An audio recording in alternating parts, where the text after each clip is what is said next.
guys, welcome to English 9A.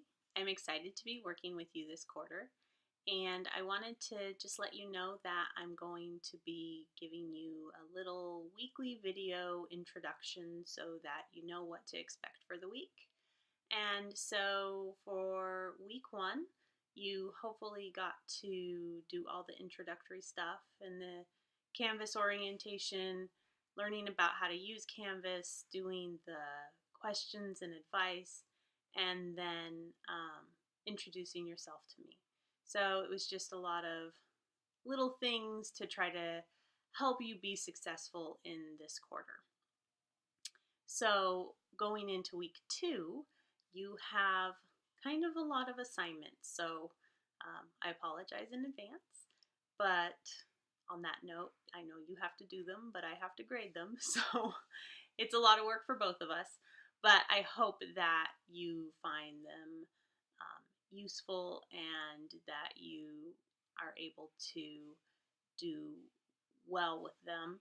And if you aren't, please come see me in room 201 or send me a message and I'm happy to help you out. But just to kind of give you a little synopsis of what to expect, you're going to each week for many of the upcoming weeks have an introduction discussion for each of the stories that you're going to be reading. So it might give you a little background and then ask you to kind of discuss a prompt that has something to do with the theme of the story.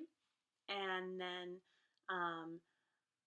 you'll actually read the story and do all the questions. So it's really important that you do all the questions in the margin as you're reading, and then at the end do the after reading questions. With this particular story, The Necklace, it's all about material objects and how they influence us and how maybe seeking to be more than what we actually are is to our detriment. So I really want you guys to keep that in mind. Your introduction discussion is about social status and how it impacts us. You know, are we trying to be more than what we are? Are we putting on a fake facade to try to impress others? And in this particular story, she is, the main character is. And so you're going to have a language and vocab activity to do on Wednesday. And I'm going to give another video for that one because I've had a lot of students struggle with that assignment in the past. And it can be a little confusing what I'm asking you to do. So I'm going to go ahead and post a video giving you an example of how to start that assignment so that you know what to expect, and I'll give you a little bit of a head start with the first 3 sentences or so of that paragraph. So be looking for that video. I'll post it with the assignment. Thursday's class at 10:15, I hope you all can make it. We're going to be doing the nonfiction connection. So we'll be doing that assignment in class. If you come to class, you will not have to do it on your own. So that's going to be ideal. The nonfiction connection is trying to connect some real world things to what you're reading in the story. So in this particular story, she goes into a lot of debt trying to cover her actions up, and the real world connection that we're making with that is teenagers getting credit cards and how maybe they might misuse them. And so with that, you'll read an article and you'll have to do a few different writing prompts.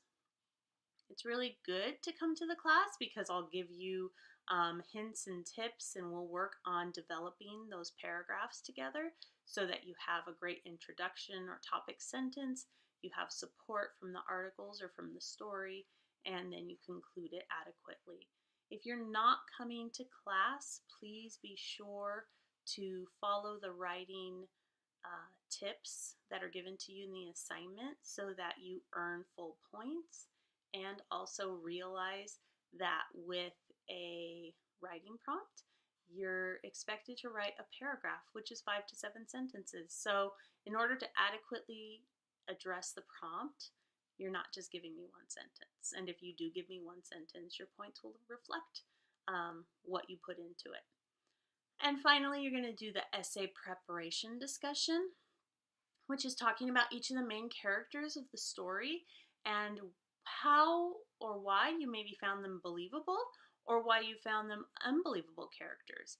And by that, I mean, do you think these people could exist in real life? Are there people like that that might actually exist? And the reason for this is because in week 5, we'll be writing a literary analysis essay where you analyze the believability of a character, and you can say whether they are believable or they aren't believable, but you need to have support for that. So by doing these discussion prompts, I'm allowing all the students to have a voice in why they think they're believable or they're not believable, and giving evidence to the fact that they are or aren't believable, so that we have built-in evidence that I'll provide to all of you when we have that class. So it is quite a few assignments this week. I think you guys are all going to do really well with them, and I'm looking forward to reading all your responses. And if you have any questions, please come see me or send me a message through Remind, or give me a call, shoot me a text, and I can't wait to help you out. I hope you guys have a great week.